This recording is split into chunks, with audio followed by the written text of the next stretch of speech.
구호 시작. 찾아보자, 말해보자, 데려오자, 얍.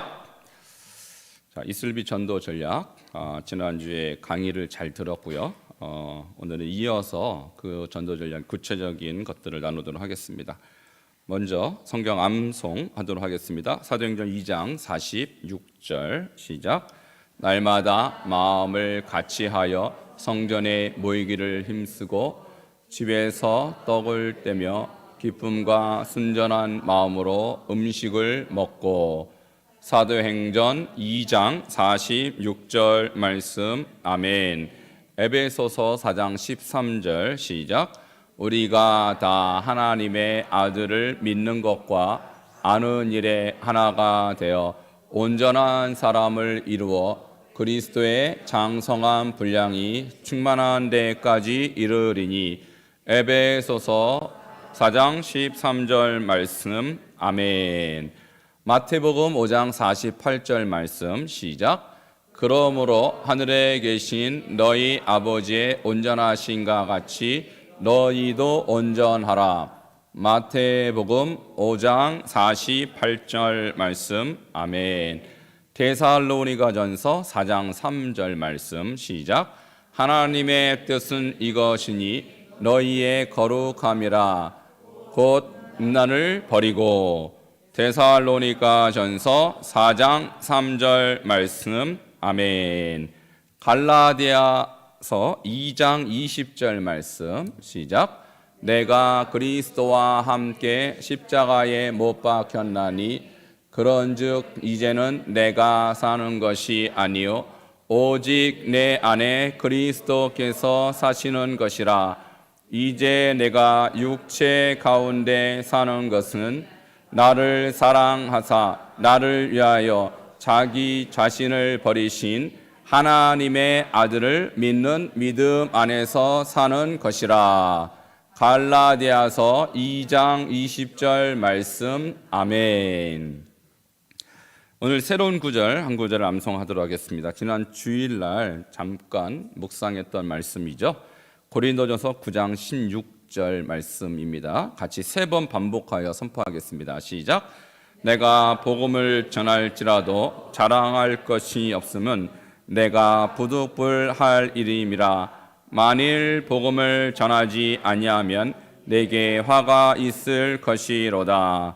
내가 복음을 전할지라도 자랑할 것이 없으면 내가 부득불할 일임이라. 만일 복음을 전하지 아니하면 내게 화가 있을 것이로다. 내가 복음을 전할지라도 자랑할 것이 없으면 내가 부득불할 일임이라. 만일 복음을 전하지 아니하면 내게 화가 있을 것이로다. 고린도전서 9장 16절 말씀. 아멘. 여기서 중요한 것이요, 부득불할 일이라는 것이죠.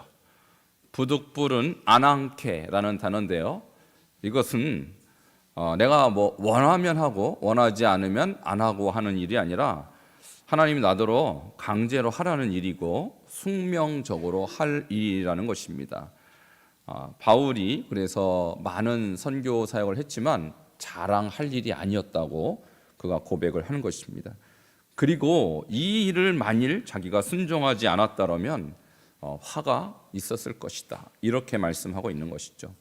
자, 비단 바울뿐만 아니라 우리도 이 말씀이 우리의 말씀 되기를 바랍니다. 지금 6번째 말씀까지 암송하는 흐름을 여러분 좀 보시기 바랍니다. 자, 맨 처음에 이 사도행전 2장 46절은 공동체 사역의 중요성을 말씀드린 것이죠. 그래서 기도를 성전에서도 예배를 드리지만 집에서 떡을 뜨는 예배, 가정 예배, 또 목장 예배 중요하다는 것입니다. 이것이 초대교회 성도들이 부흥했던 두 날개와 같다. 성전 예배, 가정, 또한 목장 예배, 그 두 날개로 초대교회는 이렇게 올라간 것입니다. 그런데요, 다만 숫자적으로 이렇게 부흥했을 뿐만 아니라 그리스도의 완전에 이르는 그 영적 성장도 동시에 진행이 되었다라는 거예요. 그러니까 많은 사람이 모이는 곳이 성령이 역사하는 것이 아니라 그리스도의 장성한 분량까지 이르는 그 영적인 성장과 성숙이 이루어지는 현장, 그것을 우리는 추구해야 한다는 것이죠. 그래서 하나님의 아들을 믿는 것과 아는 일에 하나가 되어 그리스도의 장성한 분량이 충만한 데까지. 그러니까 그것을 영어 성경에 보면은 크리스찬 퍼펙션, 그리스도의 완벽함, 완전함이라고 그렇게 써 있어요. 그래서 우리의 믿음이라는 것이요, 이런 분들이 계셔. 내가 첫사랑이 뜨거웠었는데 그때만 못해 라는 분들이 계셔요. 자, 그분의 믿음은요, 여러분 생각해 보세요. 예수님을 처음으로 믿었을 때 그 믿음이 어떤 믿음일까? 어린아이 같은 믿음이라고요. 물론 뜨겁고 첫사랑이긴 하지만 어쨌든 그때 믿음은 여러분 믿음의 시작에 불과하니까 얼마나 믿음이 어린아이와 같겠습니까? 근데 그때만 못하다면 여러분 믿음 없는 거예요, 그것이. 그러니까 첫사랑도 없는 믿음이라면 믿음이 없는 것과 똑같다. 그러니까 예수님이 우리에게 요구하시는 믿음은요, 무엇이냐면 그리스도의 장성한 분량의 충만함, 크리스찬 퍼펙션, 거기까지 계속 성장하기를 주님은 원하시는 것입니다. 자, 그래서 믿음은요, 어린아이의 믿음이 있어요. 주님도 아시는 거예요. 어쩔 수 없죠. 어린아이와 같은 수준에서 믿음은 시작하는 거니까. 근데 그 믿음이 점점점 자라서 어떤 믿음? 온전한 믿음. 거기까지 자라야 하는 것입니다. 그러니까 우리 교회가 추구하는 공동체, 우리 교회가 추구하는 부흥이란 단지 숫자적 부흥이 아니에요. 제가 말씀드렸잖아요. 웨슬리 시대에 갑자기 사람이 막 늘어났어요. 근데 그 많은 사람들 중에서 영생에 대한, 자기 영혼에 대한 어떤 그런 절박함 없이 그냥 왔다 갔다 하는 사람이 있었어요. 그런 사람은 웨슬리가 잘랐다고요. 3번 이상 무단결석하면 잘랐다고요. 왜? 그 공동체의 순수성이 회파가 되니까. 그러니까 진짜 중요한 것은 뭐냐면 영혼의 구원이고 자기 영혼의 심각성을 깨닫는 사람들이 모여야 그 공동체가 건강해지는 것입니다. 그래서 우리 교회가 추구하는 부흥은 숫자 부흥 아닙니다, 여러분. 오해하면 안 됩니다. 그러니까 여기 가득 채워서 무슨 소용이 있겠어요? 그 가득 채운 사람이 그리스도인의 완벽함, 완전함까지 이르러야 하는 것입니다. 그래서 내가 하늘에 계신 너희 아버지의 온전하신 같이 너희도 온전하라. 이것이 마태복음 5장의 결론이라고요. 산상수훈의 결론. 그러니까 예수님이 산상수훈을 주실 때 어떻게 하라는 겁니까? 그리스도 아버지 하나님이 온전하신데 우리도 그 온전함을 배우라는 것이지, 그저 그 비스무리하게 모양만 그리스도인이 돼서는 안 된다. 이것을 우리에게 강조하고 있는 것이고요. 데살로니가전서 4장 3절은 그래서 어떻게 거룩한 것이 거룩한 것이냐, 음란을 버리라는 거예요. 음란이라는 것은 물론 우리가 알고 있는 그런 음란일 수도 있지만 세상의 모든 유혹들, 그게 다 음란이라고 표현할 수 있는 것이죠. 이런 것들을 다 물리치라. 그런 믿음으로 날마다 성숙해 가는 것이 그리스도인이지 첫사랑 타령만 하면 안 된다는 거예요. 자, 그런 믿음이 있기를 바랍니다. 자, 그래서 웨슬리 목사님이 추구하는 완전성화의 핵심 구절이 갈라디아서 2장 20절이라고 그랬죠. 내가 그리스도와 함께 십자가에 못 박혔나니. 자, 그러니까 우리가 지금 멀쩡하게 살아있지만 여러분의 옛자는 십자가에서 죽은 것입니다. 그런즉 이제는 내가 사는 것이 아니요 오직 내 안에 누가 사세요? 그리스도께서 사시는 것이라. 그러니까 나는 지금 더 이상 내가 내 생각대로 내 마음대로 내 계획대로 살면 안 되는 거예요. 누구의 마음대로 살아야 돼? 이제는 그리스도께서 원하신 대로 살아야 되는 것입니다. 자, 이것이 그리스도인이에요. 자, 그 목적을 향해서 가는 성도라야 주님이 나중에 심판대 앞에서 너는 십자가에서 못 박힌 자녀라 이렇게 인정해 주시는 것이죠. 그래서 많은 분들이 신앙적으로 오해하는 부분이 뭐냐면 내가 예수님을 영접했다고 구원이 완성된 줄 알아요. 아니라니까요. 웨슬리 목사님이 그랬죠. 구원은 계속해서 완전한 성회까지 이루어가는 과정이라고 그러지 한 점이 아닙니다. 이것은 과정이고 선이고 지금도 우리는 구원을 어떻게 하고 있습니까? 이루어 가고 있는 가운데 있지 완성되지 않았다는 얘기예요. 근데 마치 완성된 듯이 여기고 완성된 듯이 생각해요. 아니라니까요. 우리가 이 땅을 떠나는 그날까지, 예수님 앞에 서는 그날까지 우리의 믿음은 날마다 더 주님 앞에 나가야 하는 것입니다. 자, 두렵고 떨림으로 구원을 이루시길 바랍니다.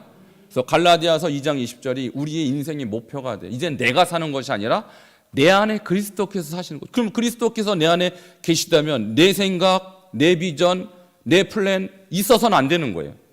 할렐루야. 자, 그러한 삶을 사는 사람은 드디어 비로소 복음 전하는 일을 부득불할 일입니다. 주님이 나를 위해서 죽으셨고 십자가의 수치와 십자가의 고통을 당하셨다면 내가 더 이상 당할 수치와 고통은 없어요. 그러나 주님 우리에게 맡겨주신 사명, 그 사명을 바울이 감당했고 그리고 그것이 자기의 십자가였다고 그는 고백하고 있는 것이죠. 우리도 복음을 전하는 일이 여러분의 인생의 사명 되시기를 바랍니다. 자, 이것을 위해서 우리가 지금까지 12주간 이 소그룹 전도 전략을 공부를 했고요. 지난주부터는 좀 더 본격적으로 실천적인 전도 전략에 대해서 공부를 이제 시작한 것입니다. 그것이 바로 이슬비라는 전도 전략이에요. 우리 바이블 칼리지 1기 때는요, 하우스를 배웠어요. 하우스. 그러니까 하우스와 이슬비는 어떤 관계냐? 사촌 관계다. 사촌. 그러니까 이슬비는요, 누구나 할 수 있는 전도예요. 부담이 적은 전도예요. 그런데 부담이 적지만 결국은 어디로 가야 되느냐? 하우스로 가야 돼요. 복음 제시를 해야 하는 것입니다. 근데 1기 때는 복음 제시를 어떻게 하냐? 그거부터 배운 거예요. 그래서 다짜고짜 복음 제시부터 배웠어요. 근데 복음 제시까지 가는 과정이 필요합니다. 1단계는 복음 제시가 아닙니다. 그죠? 누구를 만나든지 불쑥 예수 믿으세요? 이렇게 할 수는 없잖아요. 그죠? 대화가 필요하고 과정이 필요합니다. 그 과정에 있어서 이슬비 전도가 가장 한국적으로 가장 한국인의 정서에 맞는 전도 전략이에요.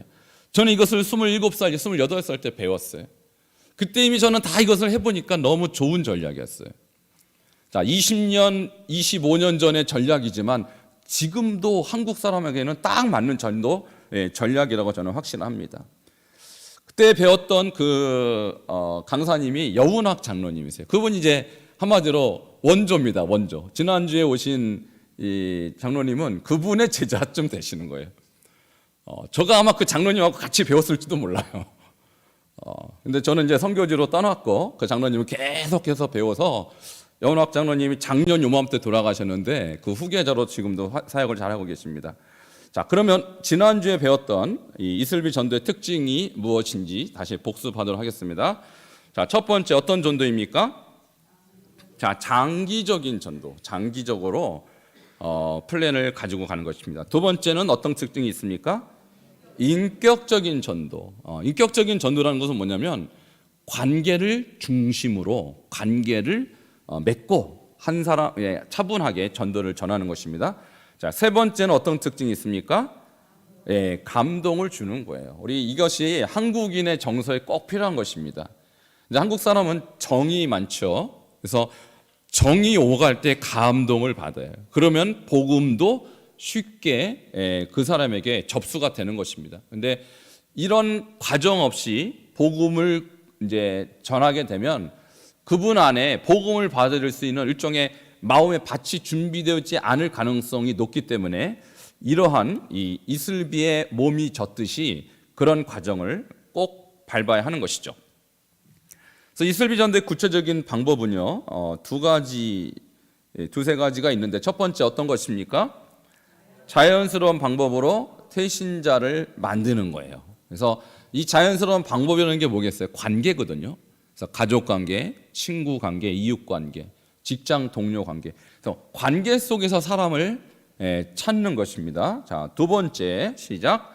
인내를 가지고 중단 없이 태신자에게 전도 편지를 보내라. 그래서 인내가 참 중요한 전도법이에요. 한 번에 끝내는 것이 아니라 인내를 가지고 지속성을 유지해야 하는 것입니다. 자, 세 번째 시작. 태신자나 교회나 소그룹 가정에 초청하라.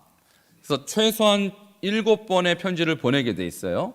자, 왜 7번이 좀 이따 말씀을 드리겠습니다만 그렇게 해서 나중에는 이제 초대를 하는 것입니다. 그래서 처음부터 초대하는 것이 아니라 어떤 이 과정을 거쳐서 마지막에 초대를 하는 것이죠. 오늘은 이슬비 전도 전략의 두 번째 메시지로서 성경적인 이슬비 전도의 전략을 말씀드리도록 하겠습니다. 자, 마태복음 13장 3절에서 9절 말씀인데요. 자, 여기에 4개의 밭이 나오죠. 첫 번째 밭은 무엇일까요? 길가밭. 자, 두 번째는 돌밭, 돌짝밭. 세 번째는 가시밭, 가시떨기밭. 그 다음에 마지막이 옥토, 좋은 밭이죠. 자, 그런데요, 사람들의 마음 밭이 이 4개의 다양한 밭과 같이 다 달라요. 근데 길가밭인 사람에게 예수를 믿어라 그러면 믿지 않는다라는 것이죠. 어떻게 되냐? 옥토화 전략. 옥토로 만든 다음에 마지막에 복음을 받아들이도록 한다는 거예요. 그래서 이 옥토화 작전에 대해서 여운학 장로님이 이렇게 정리해 놓으셨습니다. 함께 읽겠습니다. 시작. 모든 전도 대상자의 마음밭을 먼저 좋은 땅으로 만들고 그 후에 말씀의 씨를 뿌려야 한다. 복음 전도 현장에서 만나는 길가와 같은 사람, 돌밭과 같은 사람, 가시떨기와 같은 사람의 마음에 복음을 뿌리기 전에 옥토화하는 작업이 선행되어야 한다. 아멘. 여운학 장로님이 40살에 예수님을 믿기 시작했어요. 자, 그 전에 이분도 기독교 주변에 친구들이 많이 있었지만 이분의 마음밭이 기경되지 않은 상태에서 전도를 받았을 때 받아들이지 않았다는 거예요, 이분이. 그런데 어느 날 갑자기 성경을 읽고 싶은 마음이 들었다고 하더라고요. 자, 그러니까 조금씩 이분의 마음이 옥토로 바뀌었을 때 누군가 복음을 전하니까 바로 받아들인 자기의 경험이 여기에 들어있는 것입니다. 자, 그러면 4가지 밭 중에서 옥토밭은 예수님을 이제 믿는 그런 좋은 밭이니까 3가지 준비 안 된 밭이 어떤 밭인지를 조금 보도록 하겠습니다. 자, 첫 번째 1단계인데요. 태신자를 삼는 것입니다. 그러니까 전도 대상자를 정하는 것인데 어떤 대상이 가장 좋을까요? 어떤 대상? 전혀 모르는 사람이요? 아닙니다. 특별히 이 전도법은, 이 이슬비 전도법은 관계 전도라고 그랬죠. 그러니까 제일 좋은 대상은 누구냐면 내가 아는 사람이에요. 그것도 잘 아는 사람일수록 좋아요. 가족, 친지, 이웃, 친한 친구 이런 사람들을 처음에 태신자로 삼는 것이 바람직합니다. 전혀 모르는 미국 사람 이런 사람을 삼으면 안 돼요. 태신자를. 그러니까 이 이슬비 전도만큼 철저하게 관계 중심적이다 이렇게 생각하시면 좋겠습니다. 자, 그런데 내가 3가지 밭에 해당하는 사람들을 여러분 주변에서 알고 있을 것입니다. 자, 첫 번째 길가밭은 뭐냐? 성경에 보면 말씀을 들으나 마귀가 와서 그 말씀을 빼앗아 가는 자여 이렇게 돼 있어요. 그러니까 이 사람 말씀을 들어도 말씀에 관심이 없습니다. 자, 들었지만 귀에 들어오지 않는 사람, 불신자입니다. 이 사람은. 자, 이런 사람을 혹시 여러분 알고 계십니까? 여러분 주변에 이런 분이 계십니까? 자, 요 분을 일단 태신자로 삼아야 될 첫 번째 후보입니다. 두 번째 돌짝밭은요. 마태복음 13장에 어떻게 묘사가 되냐면 말씀을 들으나 환난이나 박해가 왔을 때 뿌리가 없어서 잠시 말씀을 받고 기뻐하지만 뿌리가 없어서 넘어지는 자 이렇게 있어요. 그러니까 말씀을 듣긴 들어요. 이 사람이 교회를 나오는 사람이라고요. 들어서 말씀 참 좋네요. 은혜 되네요 라고 반응을 보여요. 그런데 뿌리가 없어서 환난이나 박해가 올 때 그 환난이나 박해 때문에 이 사람은 떠나는 사람이에요. 그러니까 현재는 교회에 없어. 이 사람이 왕년에 예수 잘 믿었던 사람, 왕년에. 그러니까 이 사람은 이런 사람이에요. 교회를 한때 다녔어요. 그러나 믿음의 뿌리가 없어서 현재는 불신자처럼 사는 사람, 우리가 소위 뭐라 그래요? 낙심자. 자, 우리 교회도 이런 분 계십니까? 안 계십니까? 많죠. 그분들을 왜 안 나올까요? 뿌리가 없어서 안 나오는 거예요. 그들이 처음에 나올 때, 그리고 한 당을 나오는 동안은 뭐라고 그래요? 아이고, 교회 참 좋다고 그래요. 말씀 참 좋았다, 은혜 받았다 그래요. 그랬었어요, 그분들. 근데 지금은 아닙니다. 왜? 뿌리 내리지 않은 신앙인이라는 것이죠. 그럼 어떻게 될까요?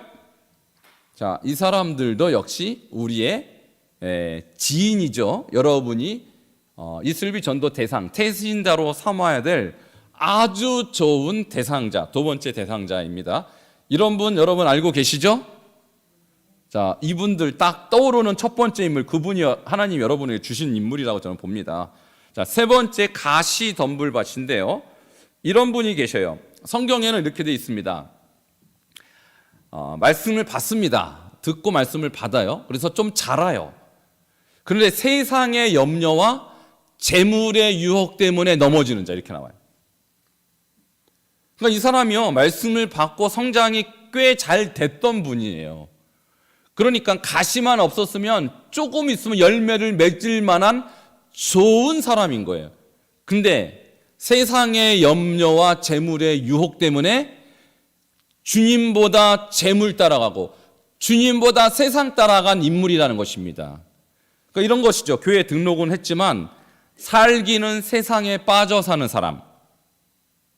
그러니까 남들은 다 그리스도인이라고 생각해요, 이분을. 심지어 직분까지 있어요. 그렇지만 실제적으로는 명목상의 신자입니다. 이름뿐인 그리스도인. 교회에서 활동도 하고 직분도 있고 꽤나 뭔가 실적이 있다 이렇게 보일 수 있는 분인데 결국은 세상의 염려, 재물의 유혹에 무릎 꿇는 사람이, 이 사람은 열매가 없습니다. 자, 이런 분은 현재도 있어요, 우리 교회. 주로 주일날에만 왔다 사라지는 분들, 그리고 주일날에도 왔다가도 안 하다가도 왔는지 안 왔는지 헷갈리는 분, 이런 분도 우리의 전도 대상이라는 거예요. 자, 이 세 그룹은 주님 앞에 섰을 때 어떻게 될까요? 모르겠어요? 네, 지옥 갈 분들입니다. 자, 우리가 전도한다고 할 때는 기준이 뭐냐? 이분이 구원 받은 자인지 구원 안 받은 자가 기준이니까, 구원 못 받은 사람은 다 전도 대상입니다. 이게 우리의 기준이어야 돼요. 그래서 저는 전도할 때 이제 뭐 시간이 안 되면 그냥 예수 잘 믿으세요 하고 가긴 하지만, 어쩔 때는 성도이지만 기독교인이지만 예수님을 영접했냐고 저는 묻습니다. 제가 아는 많은 그리스도인요, 예수 영접했냐는 질문 앞에 대답 못합니다. 그분들은 뭐냐, 아마도 두 번째나 세 번째쯤 되는 분일 가능성이 높아요. 교회 등록을 했고 명목적으로 직분도 있지만 세상에 빠져 사는 사람, 이 사람은 예수님 영접했냐는 질문을 받을 때 대답을 잘 못합니다. 그러니까 우리가 전도해야 되는 이 세 부류의 대상을 한번 염두에 두시고 다 있을 거라고 생각이 들어요. 자, 이것이 일단 첫 단계, 태신자를 삼아야 될 세 그룹이고요. 그 두 번째 단계는 뭐냐면 이렇게 하는 것입니다. 좋은 땅을 만드는 거예요. 자, 어떻게 만드느냐? 관심도 보이고 그분을 위해서 기도도 하고 봉사도 하고 인내에 비려주기. 그걸 어떻게 하느냐? 이슬비 전도 편지. 자, 이슬비 전도 편지가 나올 땐 카톡 이런 거 없었습니다. 그러니까 그때는 오로지 편지밖에는 커뮤니케이션 수단이 없었죠. 근데 지금은요, 너무너무 좋은 시대예요. 굳이 이슬비 전도 편지가 아니어도 그분과 메시지를 주고받을 수 있는 너무너무 좋은 시대에 우리는 이슬비 전도 편지를 지금 배우고 있는 것입니다. 그러니까 이슬비 전도 서신도 되고 전도 카톡도 돼요. 오히려 젊은 사람은 편지 안 봅니다. 그냥 쓰레기통에 집어넣을 수도 있어요. 그러니까 오히려 이슬비 전도 카톡이 나을 수도 있어요, 젊은 사람. 그러니까 제 기준으로 봤을 때 한 50대, 60대, 한 60대 이하면 카톡이 훨씬 좋습니다.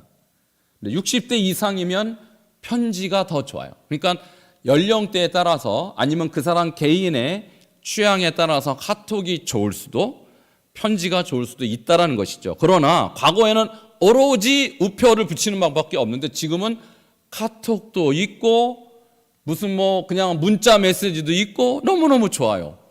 그러니까 전도하기 딱 좋은 시대에 태어났어요. 할렐루야. 이래도 안 한다면 할 말 없습니다. 자, 이게 2단계. 2단계 좋은 땅 만들기. 좋은 땅 만들기 여러분 카톡 한 번만 눌러도 가능한 사역이 되었죠. 3단계는 씨 뿌리기입니다. 자, 이때 씨 뿌리기가 참 중요한데 물론 2단계도 상당히 많은 씨를 뿌리는 것이죠. 그러나 직접적인 전도 메시지는 2단계 때는 없어요. 직접적인 전도는 3단계에 직접 씨를 뿌리는 건데 이때 복음 제시를 합니다. 이때 복음 제시. 그러니까 여러분 1기 때 하우스 전도법을 배우신 분은 언제 써먹습니까? 3단계 때. 3단계 때.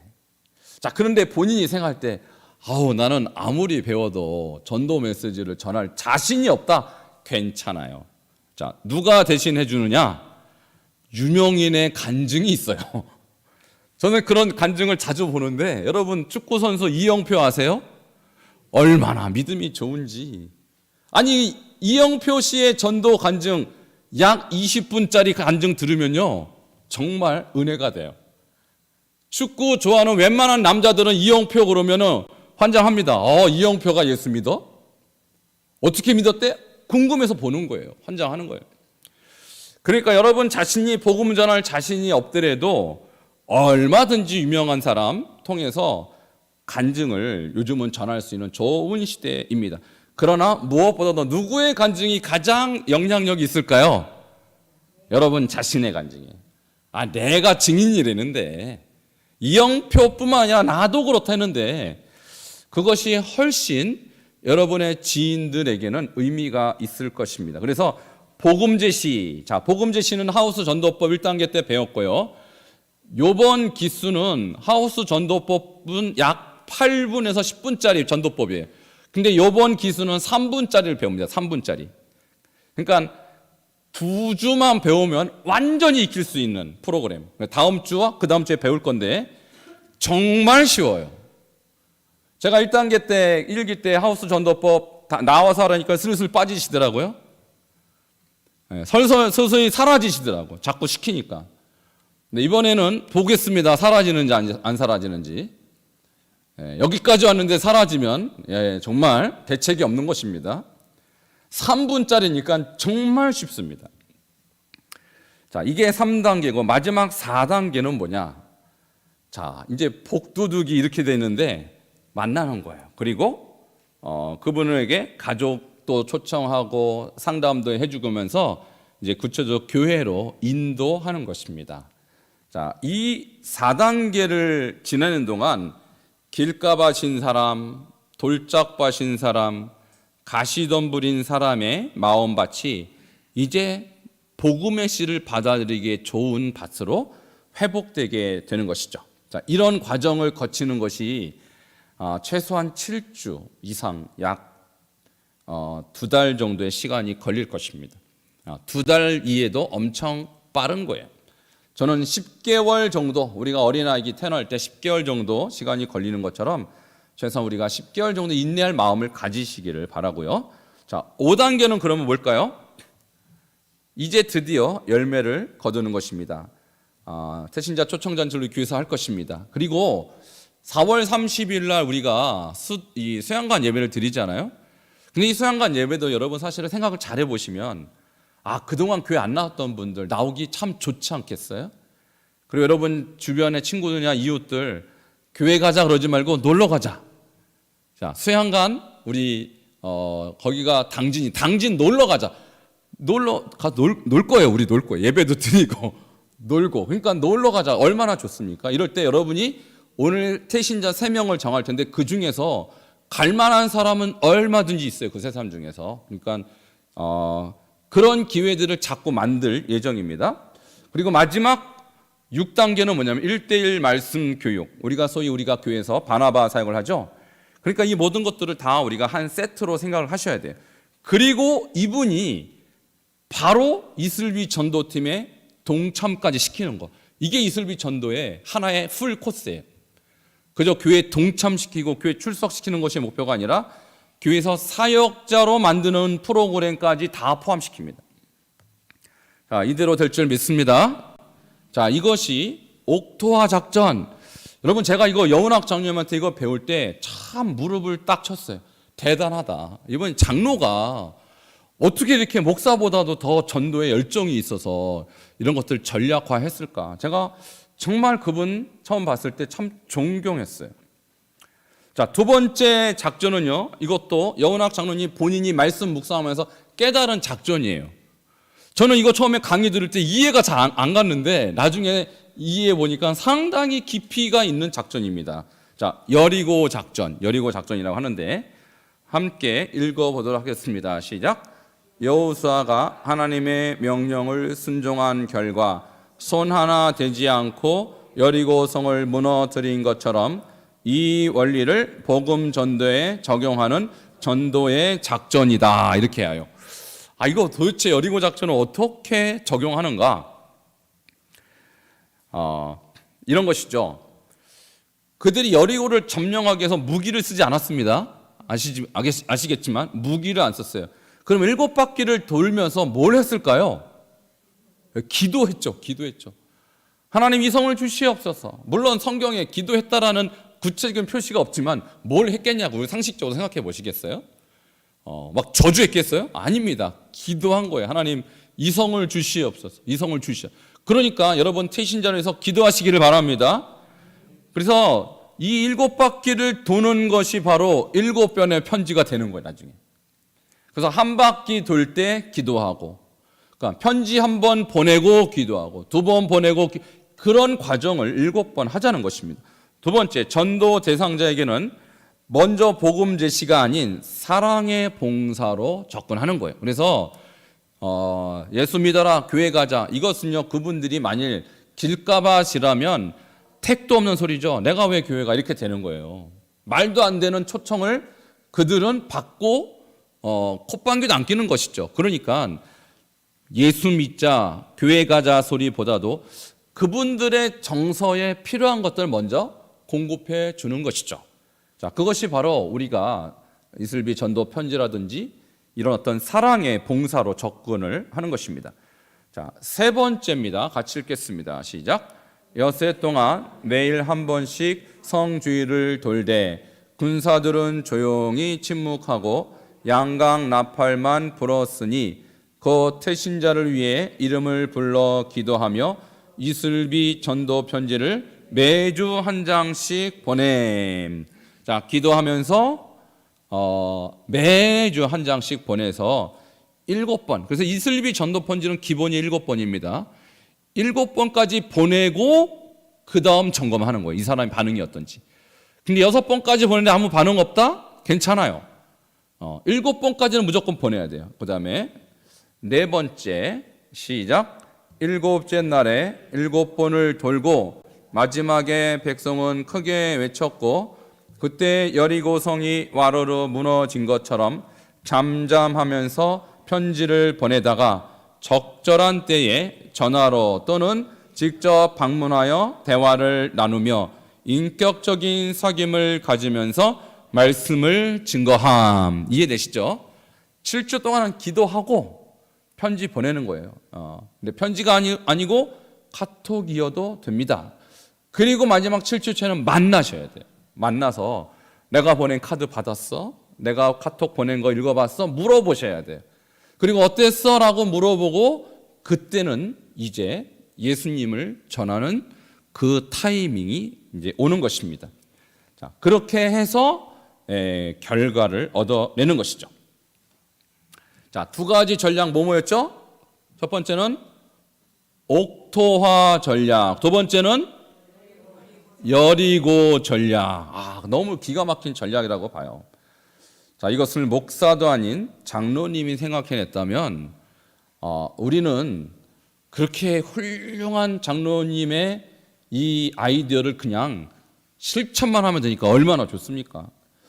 자, 그러면 이슬비 전도의 장점 5가지만 제가 소개하도록 하겠습니다. 실제로는요 11가지인데 11가지 다 하기엔 조금 많고요. 5가지 아주 제가 특징적인 장점만 여러분에게 소개합니다. 첫 번째, 복음 전도의 접촉점이 다른 복음 전도에 비하여 접촉이 쉽게 이루어집니다. 그러니까 다른 전도를 하려면 이렇게 해야 되죠.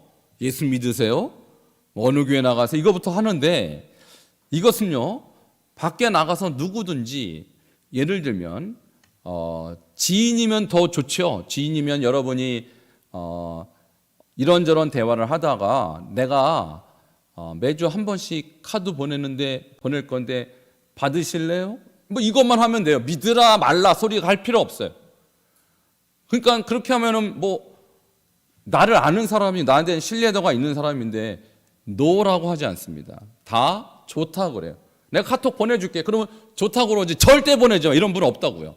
그러니까 이것이 뭐냐면 접촉의 용이성. 시작이 쉽다는 얘기죠. 보통은 전도할 때 시작이 어려워요. 내가 그래서 어떻게 시작해야 될지 그걸 다 어려워합니다. 근데 이것은 접촉이 용이합니다. 자, 따라하세요. 접촉의 용이성. 자, 두 번째, 지속적인 관심을 심어줄 수가 있습니다. 지속성이죠. 보통 이렇게 돼요. 전도가 어려운 이유는 내가 용기를 내서 교회 갑시다 하는데 싫어! 그러면요 마음이 다쳐버려요. 아유, 저 지옥 갈 것, 내가 못하러 전도해. 이렇게 마음이 상처를 받는다고요. 그럼 이것은 그런 전도법이 아니라 믿으라 말라 오라 소리를 안 해도 7번 이상은 계속 관심을 보여주면서 이분에게 가랑비에 이슬비에 옷이 젖듯이 계속해서 전도의 메시지를 보내는 거예요. 그러니까 지속성의 장점이 있다는 거예요. 자, 따라하시겠습니다. 지속성. 자, 세 번째, 전도 메시지를 체계적으로 보낼 수가 있어요. 체계성인데 따라하십시다. 체계성. 우리가 보통은 예수님을 전할 때 어떻게 전할지 잘 모르지만 이 이슬비 전도는요 시리즈로 7장이 잘 나와 있어요. 그래서 순서대로 나와 있는데 보내시기만 하면 돼요. 보내기만. 근데 그 사람이 환자다, 환자용 따로 있어요. 학생이다, 학생용이 따로 있어요. 군인이다, 군인용이 따로. 얼마나 체계적인지 몰라요. 자, 그것은 우리가 돈 주고 사면 됩니다.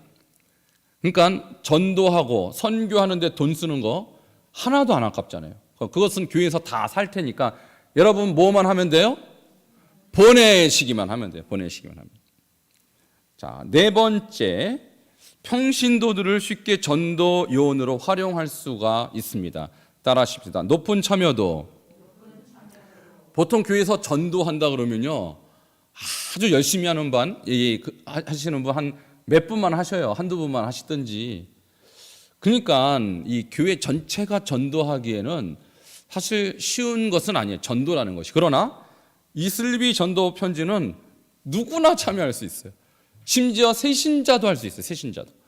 그래서 전 교인을 전도 요원으로 참여시킬 수 있는 좋은 전도법입니다.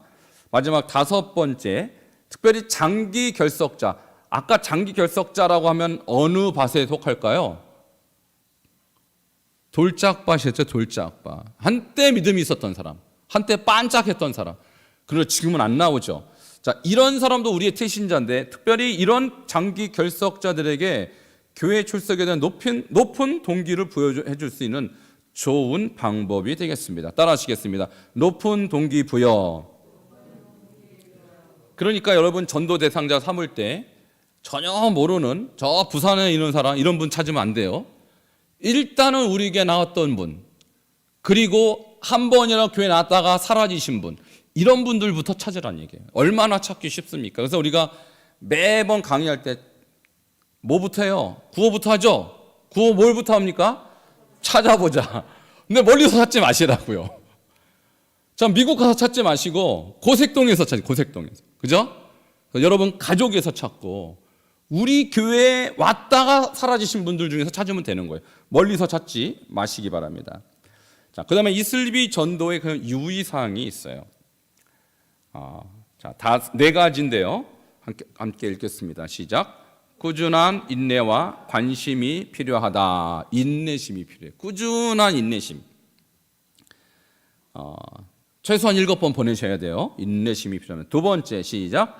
복음을 전한 사람들이 편지를 보내야 효과가 있다.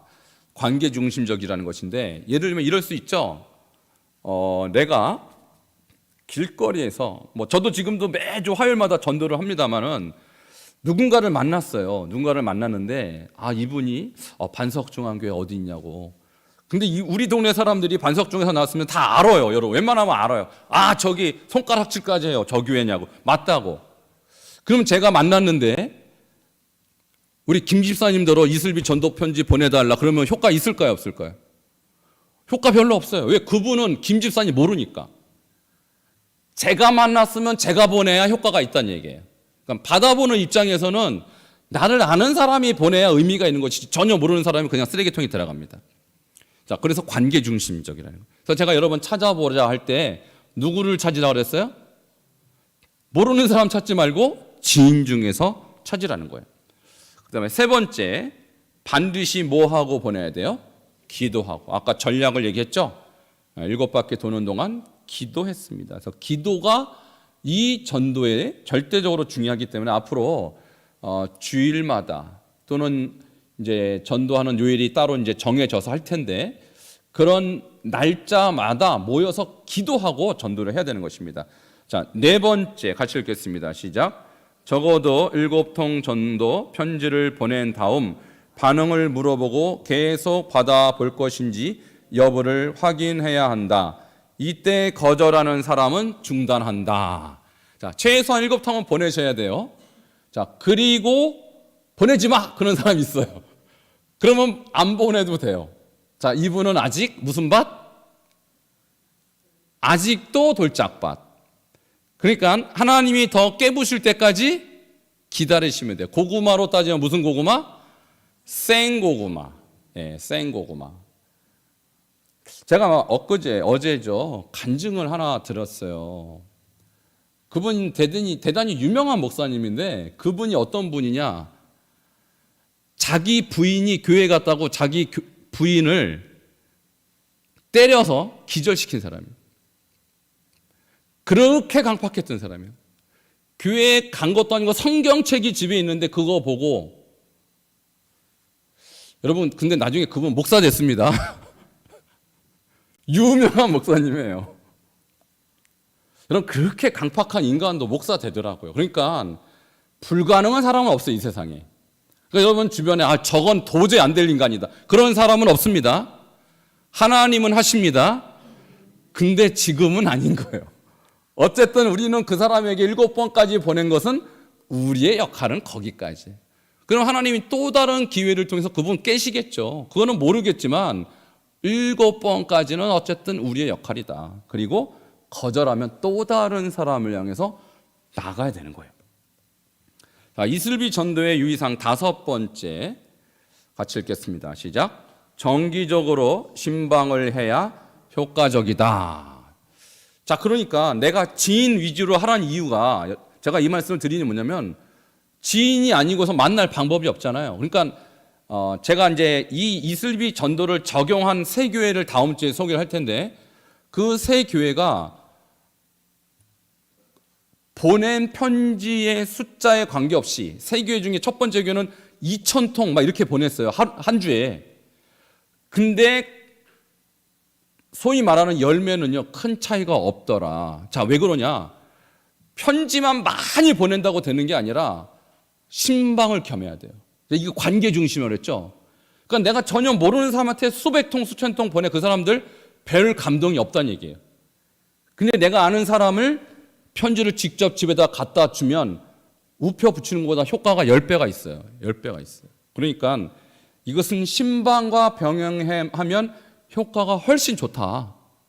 이런 이미 이것은 벌써 30년 가까이 된 거 아닙니까? 그러니까 이미 임상이 다 이렇게 나와 있어요.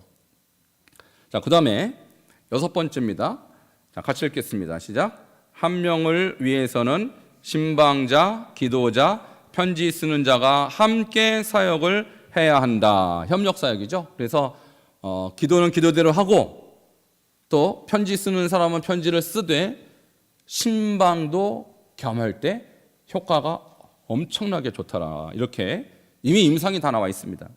자, 마지막 7번째, 복음전도 나갈 때마다 편지 대상자를 계속 만들어 내야 하는 것입니다. 그래서 우리가 예를 들면 1단계로 50명 정했으면 1단계까지는 50명 지속적으로 하고 1단계 지나면 2단계 누군가 해야 될 거 아닙니까? 그 사람들 계속적으로 대상자를 부지런히 만들어내야 돼요. 그러니까 지인이 10명이면 10명, 10명이 딱 떨어졌으면 이제 돌아다니면서 복음전도 해야 하는 것이죠. 새로운 대상을 항상 모색해야 하는 것입니다. 자, 오늘 강의는 여기까지 하겠고요. 복습 질문 하도록 하겠습니다. 첫 번째, 이슬비 전도의 두 가지 원리는 무엇입니까? 자, 옥토화 전략. 옥토화 작전은 길가밭에서 돌밭으로, 돌밭에서 가시밭으로, 가시밭에서 옥토밭으로 계속 밭을 기경하는 것이죠. 자, 두 번째 원리는 여리고 작전. 7바퀴를 도는 것처럼 7번을 서신을 보내고 7번 후에는 점검하고 신방하고 이렇게 전략을 구체화하는 것입니다. 자, 두 번째 질문, 이슬비 전도의 장점은 무엇입니까? 접촉의 용이성, 관심의 지속성, 메시지의 체계성, 평신도의 높은 참여도, 장기 결석자에게 높은 동기를 부여합니다. 자, 세 번째 질문, 이슬비 전도의 유의사항 7가지가 있다고 그랬죠. 첫 번째, 어떻게 해야 돼요? 인내심이 필요하고, 두 번째, 관계 중심적, 아는 사람 중심으로 하셔야 합니다. 세 번째, 최소 7통의 편지를 발송하셔야 합니다. 네 번째, 신방을 병행하셔야 합니다. 다섯 번째, 협력, 기도와 신방과 편지 협력해야 되고, 여섯 번째, 새로운 대상을 계속해서 모색해야 합니다. 자, 마지막 네 번째, 여러분 개인의 적용인데요. 이제부터 3명의 태신자 이름을 여러분 그 종이에다가 쓰시기 바랍니다. 근데 이 태신자 3명은요, 각각 길가밭 신자, 돌짝밭 신자, 가시밭 신자를 1명씩 기록하세요. 자, 길가밭 신자는 전혀 안 믿는 불신자가 되겠죠. 돌짝밭 신자는 낙심자, 우리 교회 나왔다가 안 나오신 분. 세 번째, 가시밭 신자는 명목상의 성도로서 출석이 불일정하고 그분의 신앙이 위태한 분이 계셔요. 자, 그런 분도 목자는요, 최선을 다해서 그분들에게 관심을 보여주셔야 돼요. 그래서 특별히 목장 중심으로 우리 교회는 앞으로 할 텐데, 목장 중심, 또 우리 교회 소그룹은 선교회가 있지 않았습니까? 2개의 그 소그룹을 중심으로 앞으로 이 전도를 할 텐데, 목장 경우는 이 가시밭 태신자에 대해서도 상당히 태신자로 여기고 그분들에게 관심을 보여야 하는 것입니다. 자, 이 세 부류의 태신자 명단 기도 지금 잠깐 하시고 각자 기록해 주시기 바랍니다. 기도하겠습니다. 하나님 감사합니다. 오늘 이 태신자 명단을 우리가 작성하기 원합니다. 우리 바이블 칼리지를 통하여서 주님께서 우리에게 배우고 가르치게 하신 이 모든 전도 전략을 이제 구체화하기 원하오니, 여기 있는 한 분 한 분이 3명의 태신자를 주님 앞에 온전히 이끌 수 있도록 역사하여 주시옵소서. 예수님 이름으로 기도하옵나이다. 아멘. 자, 지금부터 작성하시기 바랍니다.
세 분 이름 쓰는 거는 시간이 그렇게 많이 필요 없을 것 같습니다.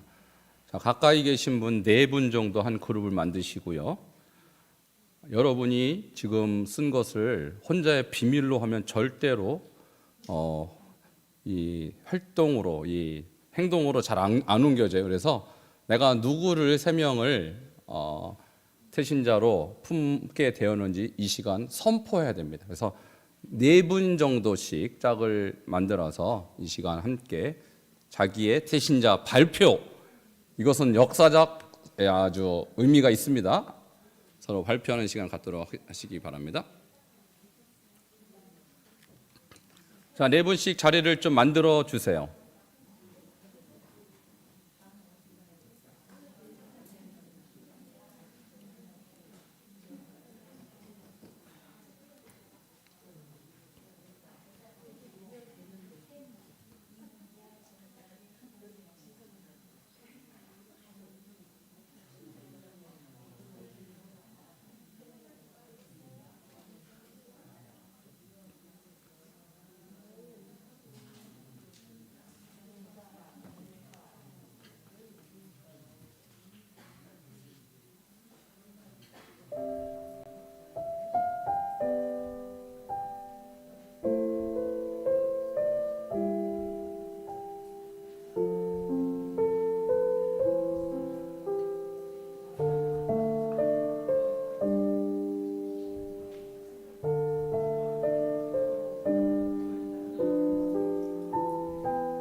발표 다 하셨습니까?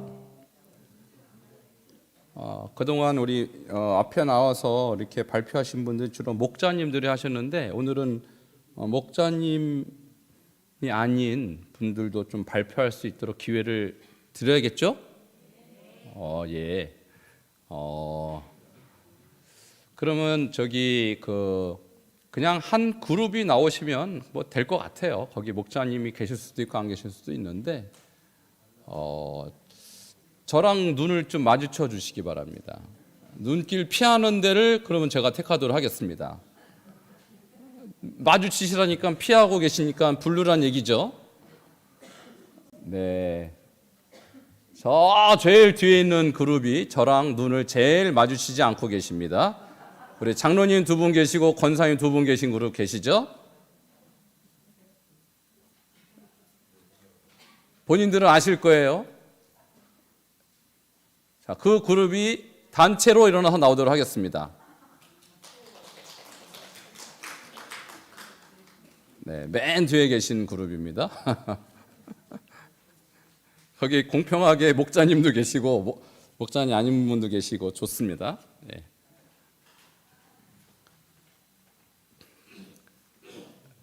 네. 한 분씩 발표를 하면요, 여러분이 그 세 분은 한 분씩 세 분이니까 12분은 이미 주님께서 보내주실 줄 믿습니다. 자, 마이크에 대고 얘기를 좀 해주시면 좋을 것 같아요. 예, 저는 태신자를 원래 옛날부터 이 사람들은 했던 건데 아직도 기회를 나오지 않아서 다시 한번 태신자를 여겼습니다. 제 친구들인데요. 권태원이라는 친구가 있고요. 두 번째는 이혜승이라는 친구가 있습니다. 이 사람들은 제가 한 10년 전부터 계속 태신자를 기도하고 있는데 아직도 교회 출석을 안 하고 있어요. 그리고 한 사람은 우리 문혜영 권사님 아드님 중수입니다. 요즘에 교회를 드물게 나와서 열심히 나오라고 이분도 태신자를 정했습니다. 예, 여러분 맺을 줄 믿습니다. 네. 세 사람만 적으래서 저도 세 사람을 적었는데요. 길가밭 태신자, 부신자, 교회 밖 신자, 그다음에 돌밭 태신자, 이제 그거 구분하기보다 제가 이제 그동안 기도해둔 사람들이 세 분이 아니고 여러분이 계신데 오늘 특별히 세 분만 말씀드리자면 제 친구가 안양에 사는 친구가 교회를 다니다 말다 해서 이제 제가 지금 한 3년째 지금 기도를 하고 있고요. 그리고 이제 지금 제 같은 사업의 동반자 한 분이 올해 74인데 굉장히 젊어요. 나이는 그렇게 드셨어도 그런데 이제 외로움을 많이 느끼면서 저하고 이제 개인적인 대화를 많이 하다 보니까 제가 전도를 자꾸 이렇게 유인을 하고 있고 그래요. 그리고 한 사람은 우리 아들 성환이 많이 아시리라 믿습니다만 이 애를 위해서 지금 11년째 이제 그만둘 때부터 지금까지 기도하고 있는 가운데 있는데 이번에 구체화돼서 하나님 앞에 돌아올 수 있게 되길 바라고요. 그밖에 이제 작년에도 우리 목장으로 있었던 우리 모기상 집사님 그리고 김규선 집사님 남편인 누구죠? 김규선 집사님 남편 저 우묵천 서양호 성도님 그분 이제 우리 나오다가 안 나왔는데 이제 제가 계속 그분을 놓고 지금도 메시지로 계속 교제를 하고 있습니다. 이런 가운데 있는데 이제 올해는 열매를 한번 맺어볼 수 있도록 최선을 다해보겠습니다. 네, 열매 맺을 줄 믿습니다. 네. 저는 이 바이블 칼날치지를 잘 참석을 못해서 죄송한 마음으로 오늘 또 그냥 일하다 말고 그냥 왔는데요. 항상 전도는 한다고 하고 있어요. 오는 사람마다 그냥 그 사람을 잘 살펴보고 교회 나가는지 안 나가는지 또 신앙생활을 해봤던 사람인지 안 해봤던 사람인지 이제 그거를 잘 살펴가지고 이야기는 항상 하고 있거든요. 그리고는 이제 또 제가 이제 이렇게 또 주목하고 있는 사람은 한 7분 돼요. 7분 되는데 그 사람들이 하나하나 이렇게 교회로 이렇게 이끌고 나오기가 그렇게 쉽지 않더라고요. 그래서 이제 제가 세 사람을 지목해봤는데 가시밭, 돌밭, 이런 길가밭 이런 거 구분하지 않고 그냥 여운이라고 또 한 분 있는데 이분은 여자분이에요. 그래서 과거에 교회를 열심히 다녔다고 그래요.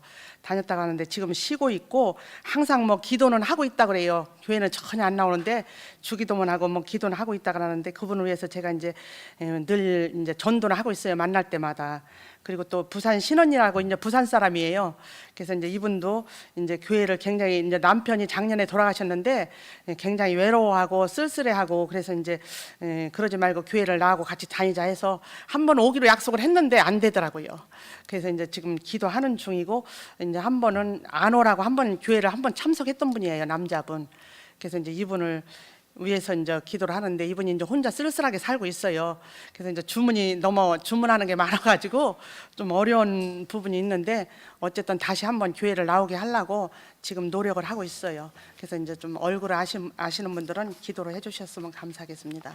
네, 열명 믿을 믿습니다. 네. 저는 여기 이 동네에 아는 분이 한 사람도 없어요. 교회 식구 외에는.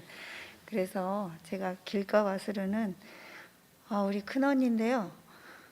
한 30년 기도 중인데도 안 돌아오네요. 그리고 얘기를 하면 너무 강해갖고 절에 나가는데 너 내가 절에 가자 그러면 나 쫓아올 거야? 막 이런 식으로 얘기를 하고 이제 얘기를 이제 좀 종교를 바꿔보면 어때? 이렇게 얘기하면 시끄러! 그러고 또 끊어버리고 굉장히 강해서 말을 좀 못하고 그냥 기도만 하고 있거든요. 그래서 엄마랑 같이 기도를 했는데 엄마는 다행히도 이제 돌아가시기 한 1년 전부터 좀 믿으셔갖고 이제 돌아오셔서 믿고 돌아가셨는데 같이 시작했는데 언니는 안 돌아오고요. 두 번째 돌짝밭은 교회 다니다가 이제 뭐 여러 가지 사정으로 교회에서 상처받고 안 나오고 있는 이제 집사님이 계세요. 그래서 그분을 위해서 기도 중에 있고요. 요 동네 분은 아는 분이 없어서 못 하고 있습니다. 일단 두 사람 올렸습니다. 네, 열명 믿으시겠습니다. 우리 네 분이 꼭 열명 맺으시라고 박수 격려해 주시기 바랍니다. 자, 여러분 그룹별로 여러분 세 분씩 발표를 하셨을 텐데 하나님께 이 세 분을 먼저 올려드리시기 바랍니다. 하나님이 여러분의 소리를 들으시고 찾아가셔서 그분들의 마음을 변화시킬 줄 믿습니다.